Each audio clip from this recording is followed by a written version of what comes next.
Good morning and Jai Hind, dear students. So, welcome to class of Geography. Dear students, today we are going to start a new chapter, and the name of the chapter is Human Resources. This is chapter number 9 of your book. So, it is my humble request to all my students, please open the book, chapter number 9, and the chapter is Human Resources. So, let's start the chapter.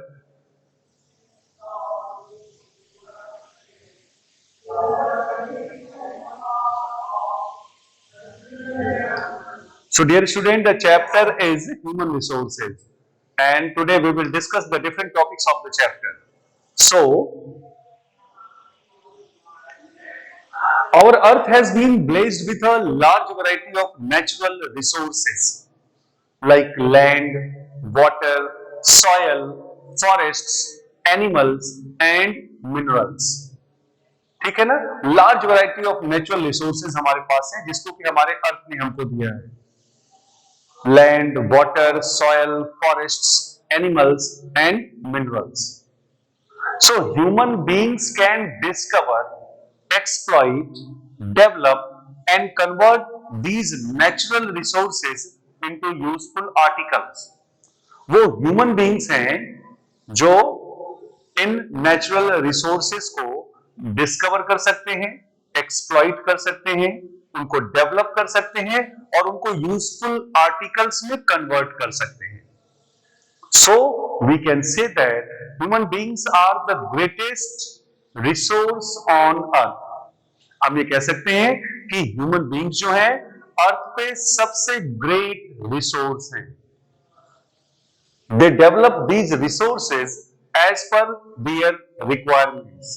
वो human beings हैं जो अपनी requirements के हिसाब से natural resources को useful articles, commodities में change करते हैं, डेवलप करते हैं या कन्वर्ट करते हैं.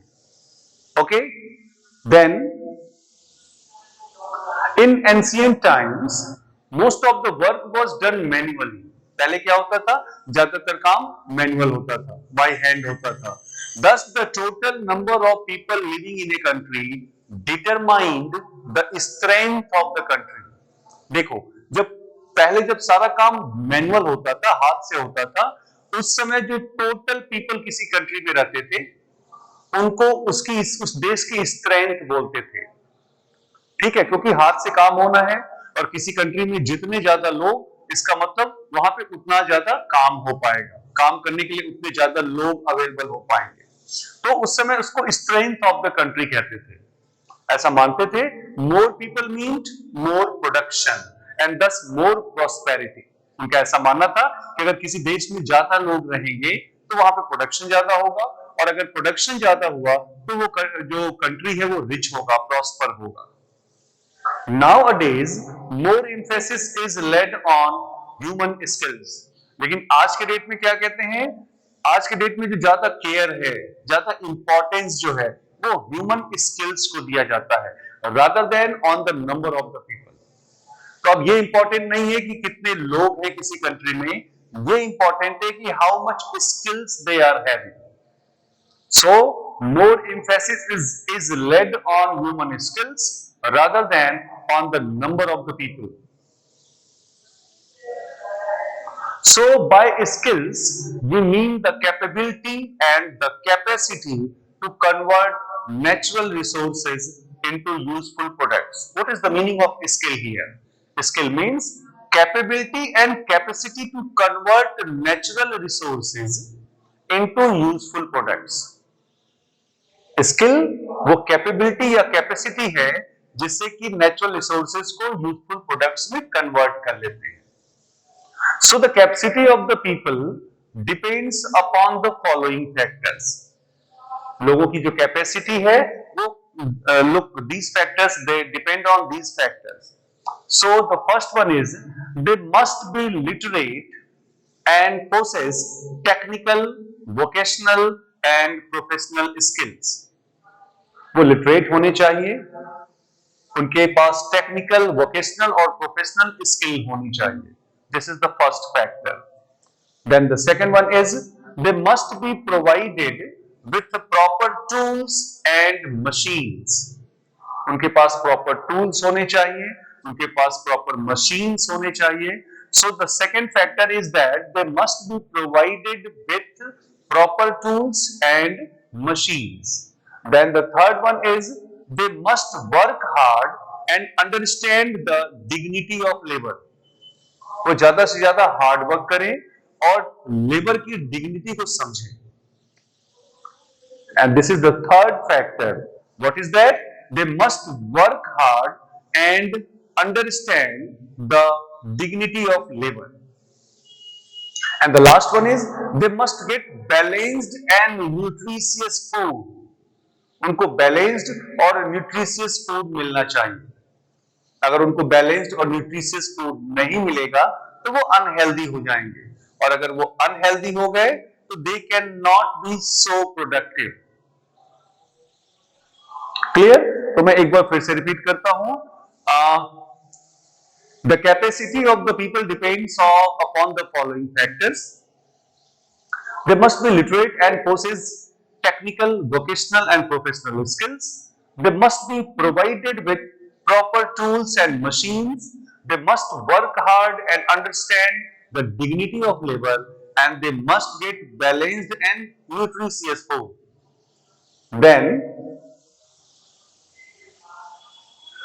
any country which wants to progress must take care of its natural and human resources.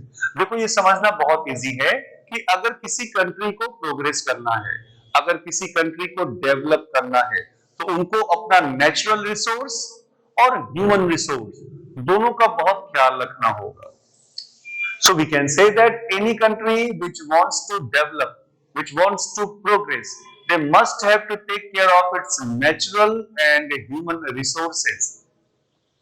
Any attempt to develop one at the cost of the other would achieve nothing.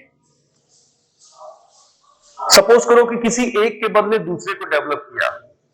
Suppose करो natural resources के बदले human resource को develop किया, या human resource के बदले natural resource को develop किया, तो उससे कोई फायदा नहीं होना. मतलब ये है कि natural as well as human, both the resources should be take care by the country's government, by the concerning people. Human resources in developing countries like India are not well developed. अगर human resources की बात करें तो India जैसे देशों में जो developing countries है वहां पे बहुत बेहतर नहीं है. ये बात आप समझ सकते हैं इंडिया की लिटरेसी रेट देखकर. तो बात आप समझ सकते हैं इंडिया में लोगों की कंडीशन देखकर, कितना स्किल उनके पास है, कितने लिटरेट हैं. So in developing countries the condition of human resources are not very good, not well developed. तो अब हम बात करेंगे distribution of population. How population is distributed among different parts of the world, that we have to discuss in this segment. So देखो, population is not evenly distributed anywhere in the world. पूरी दुनिया में population एक जैसा distributed नहीं है. लोग कहां रहते हैं? तो people mostly live in those areas which are accessible, productive and rich in natural resources. लोग वही रहना पसंद करते हैं जो असेसिबल हो, प्रोडक्टिव हो और बहुत सारे नेचुरल रिसोर्सेज वहां पर हो. तो इसको आप ऐसे समझ लो कि more than 90% of the world's total population live in about 10% of the total land surface. 90% से ज्यादा जो पॉपुलेशन है वर्ल्ड की, वो केवल पूरे टोटल लैंड सरफेस के 10% एरिया में ही रहती है. क्लियर? तो डेफिनेटली वो एरिया असेसिबल होंगे, प्रोडक्टिव होंगे और नेचुरल रिसोर्सेज में रिच होंगे. चलो मैं वर्ल्ड पॉपुलेशन का एक मैप आपको दिखाता हूं. Just see this. ठीक है, नाउ सी दिस, ये वर्ल्ड पॉपुलेशन, लुक दिस, है ना, इसको ध्यान से देखो, डिस्ट्रीब्यूशन ऑफ पॉपुलेशन में चाइना को देखो, है ना, then India, China is having almost 20.7% population of the world, while India is having 17.34. Then United States, Indonesia, Brazil, Pakistan, the name of countries are given. तो आप इसको ध्यान से देखो तो आपको समझ में आएगा कि कैसे वर्ल्ड की पॉपुलेशन जो है वो डिस्ट्रीब्यूटेड है। क्लियर? चलो मैं एक और दिखाता हूं, लुक दिस, है ना, लुक दिस, पहले ऊपर से देखो, पहले यहां से देखते हैं ये China, then India, USA, Indonesia, Brazil, Pakistan, है ना, कितना परसेंट पॉपुलेशन इस कंट्री में है उस हिसाब से डिस्ट्रीब्यूशन है। ठीक है ना, जापान तक का दिया हुआ है, बाकी जो रेड से जो शो कर रहा है, विच रेड से ये जो शो कर रहा है ना, red, this is the rest of the world, मतलब दूसरे देशों में टोटल दूसरे जितने भी कंट्रीज बचे उसमें पॉपुलेशन कितनी है वो रेड से शो हो रहा है, China by yellow, India by green, then USA by different and different countries by different colours. So like this, the population of world is distributed. Okay, now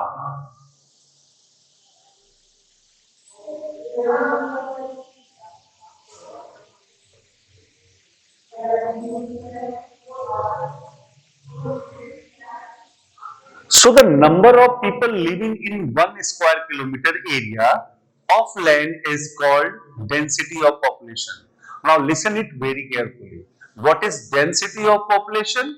So the number of people living in 1 square kilometer area of land is called density of population.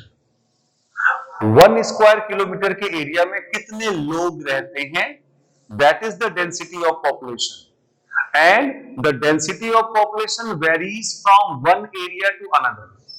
ये जो density है ना population की, वो एक area से दूसरे area में बहुत ज्यादा वेरिएशन करती है, बहुत ज्यादा वेरिएशन है। Some areas have more than 1000 persons living on 1 square kilometer. कुछ एरियाज ऐसे हैं दुनिया के जहां पर केवल 1 स्क्वायर किलोमीटर में 1000 से ज्यादा पर्सन रहते हैं, whereas many areas are uninhabited, और बहुत सारे एरियाज ऐसे हैं जहां पर कोई नहीं रहता। तो ये जो डेंसिटी है ना पॉपुलेशन की, वो बहुत वेरी करती है, area to area, region to region. Clear? Then after ये देखो, ये पॉपुलेशन डेंसिटी ग्रिड है 2015 के हिसाब से पूरे दुनिया का। लुक दिस, मैं थोड़ा इसको स्मॉल कर दूं ताकि आप देख लें अच्छे से, देख लो, है ना, ये जो व्हाइट से है 1% से भी कम वाले एरियाज हैं, फिर जो हल्का सा ब्राउनिश है वो 1 to 5, देन थोड़ा उससे ज्यादा गाढ़ा है वो 5 to 25, जो बिल्कुल डीप है वो 25 से 250, ये जो हल्का मैरून है दैट इज 250 to 1000, और ये जो टोटली रेड पोर्शन है वहां पे 1000 से ज्यादा लोग रहते हैं। आप देख सकते हैं कि इंडिया में भी कुछ एरियाज ऐसे हैं, है ना। तो this is the density of population. Okay, चलो मैं एक और दिखाता हूं, इंडिया का, इंडिया का देख लो,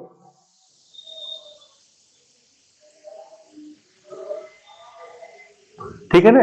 अब तो जम्मू कश्मीर रहा नहीं, this is the old map, ठीक है, वो जम्मू कश्मीर और लद्दाख हो गया है।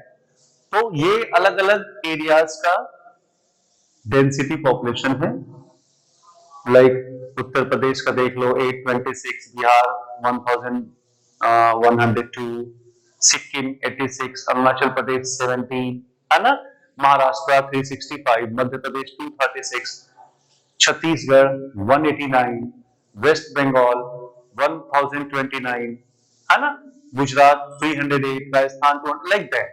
सो इंडिया में जो इवन तमिलनाडु में 555, 859 इज इन कर्नाटका। तो कुछ एरियाज हैं जहां पर डेंसिटी बहुत ज्यादा है, कुछ एरियाज ऐसे हैं जहां पे डेंसिटी कम है।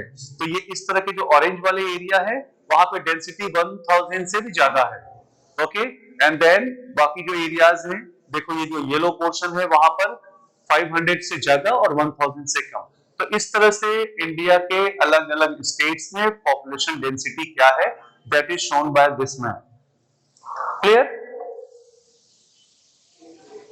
Okay, now the next segment. So according to density of population, we can roughly divide the world into 3 regions. अगर पॉपुलेशन डेंसिटी के अकॉर्डिंग देखा जाए तो पूरी दुनिया को 3 रीजन्स में डिवाइड किया जा सकता है। कौन कौन सा? थिकली पॉपुलेटेड एरियाज, ठीक है, moderately populated areas and sparsely populated areas. So according to density of population, world can be divided into 3 different regions: thickly populated, moderately populated, and sparsely populated. Now in next segment we will understand that what is thickly populated, moderately populated, and sparsely populated. So let's start with the first one, thickly populated areas. Okay, so the fertile river valleys and the industrial regions are densely populated. ये जो river valleys हैं बहुत fertile होते हैं, आपको पता है। तो फर्टाइल रिवर वैलीज और industrial regions, they are densely populated, सबसे ज्यादा पॉपुलेशन वहां पे डेंस है। Eastern and southern Asia are densely populated. ये जो एशिया का ईस्टर्न एंड सदर्न पार्ट है वो डेंसली पॉपुलेटेड है। ऐसा क्यों? This is because intensive cultivation is practised here. Intensive cultivation होता है यहाँ पर, इसलिए ये एरियाज क्या है? डेंसली पॉपुलेटेड है। The warm climate and fertile soil help to cultivate crops almost throughout the year. यहाँ का जो क्लाइमेट है ना वो वार्म है और सॉइल जो है फर्टाइल है। तो उसका फायदा क्या होता है कि ऑलमोस्ट पूरे साल जो है क्रॉप का कल्टीवेशन होता रहता है, इसीलिए एरिया सबसे ज्यादा डेंस है। इसलिए वो एरिया है जहां वहां एवरेज 1 स्क्वायर किलोमीटर में सबसे ज्यादा लोग रहते हैं। Labour intensive industries have also grown in most of the countries in these regions. Labor intensive industries, वो इंडस्ट्रीज जिसमें लेबर की बहुत ज्यादा जरूरत पड़ती है, ज्यादा से ज्यादा लेबर की जरूरत पड़ती है, they are known as labor intensive industries. So labor intensive industries have also grown in most of the countries in these regions. Okay, after that, so in Western Europe and East Central North America, the main reasons for high density of population are, in areas में population के high density का क्या reason है?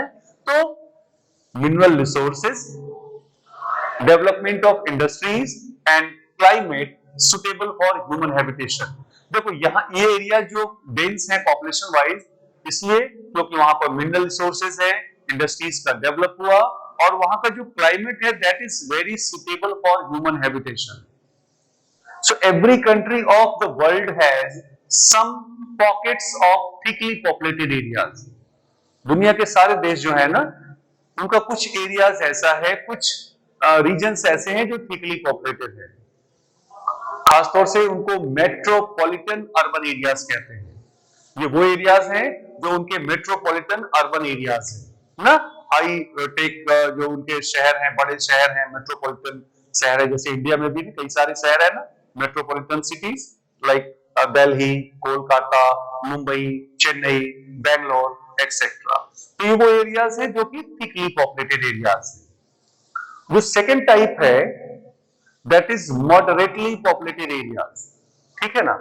Moderately populated areas, the moderately populated areas are mostly found between the densely and sparsely populated areas. Moderately populated areas कहां पाए जाते हैं? वो डेंसली और स्पार्सली पॉपुलेटेड एरियाज के बीच में पाए जाते हैं। Most of these areas have developed new industries, facilities for irrigation and mining. ज्यादातर जो ये एरियाज हैं उन्होंने नए इंडस्ट्रीज को डेवलप किया, फैसिलिटीज फॉर इरिगेशन डेवलप कर दिया, माइनिंग के लिए फैसिलिटीज डेवलप कर दिया। तो ऐसे एरियाज में लोग जाकर रहना शुरू कर रहे हैं। They are migrated to those areas and settled there. वो इन एरियाज में चले गए जहां पे नए नए इंडस्ट्रीज बन रहे हैं, इरिगेशन फैसिलिटीज मिलने लगी, माइनिंग फैसिलिटीज स्टार्ट हो गई, तो वो वहां गए और वहां पर सेटल हो गए। तो वो सारे एरियाज क्या हो गए? Moderately populated areas. तो अगर एरियाज की बात करें तो the moderately populated areas do not form a continuous belt. एक कॉन्टिन्यूअस बेल्ट फॉर्म नहीं करते हैं। Central USA, tropical west Africa, southern parts of Russia, eastern Europe, Deccan plateau of India, central China and parts of South America are moderately populated. ये वो areas हैं जो moderately populated हैं। In these regions, people have migrated from other areas due to favorable natural and economic factors. दूसरे areas से लोग इन areas में आके रहना शुरू कर दिए। ऐसा क्यों किया उन्होंने? Because of favourable natural and economic factors. Natural और इकोनॉमिक फैक्टर्स उनके फेवरेबल रहा, इसलिए वो आकर माइग्रेट होकर इन एरियाज में सेटल हो गए और ये मॉडरेटली पॉपुलेटेड एरियाज हैं। Okay, now we will discuss about the last and third segment, that is sparsely populated area. We have already discussed about thickly populated areas, moderately populated areas. Now we will discuss about sorry, now we will discuss about sparsely populated area. So the sparsely populated areas are the hot deserts, cold deserts and the high mountainous areas. Definitely ये वो areas हैं जहां पर लोग नहीं रहते, बहुत कम रहते हैं। तो वो हॉट डेजर्ट्स है, वो कोल्ड डेजर्ट्स है, वो हाई माउंटेनस एरियाज है। Tundra region in the north, the thickly forested areas of the Amazon and the Congo basins as well as the Sahara desert have sparse population. देखो, चाहे वो tundra region हो north में, Amazon का thickly forested areas हो, Congo basin हो या Sahara desert हो, ये सारे वो एरियाज हैं जहां पर पॉपुलेशन बहुत कम है, स्पार्सली पॉपुलेटेड एरियाज हैं। Here the physical environment is not favourable for human habitation. यहाँ पर जो फिजिकल एनवायरनमेंट है ना, ह्यूमन हैबिटेशन के लिए फेवरेबल नहीं है, इसलिए लोग यहाँ पर नहीं रहते हैं। क्लियर? Okay, so now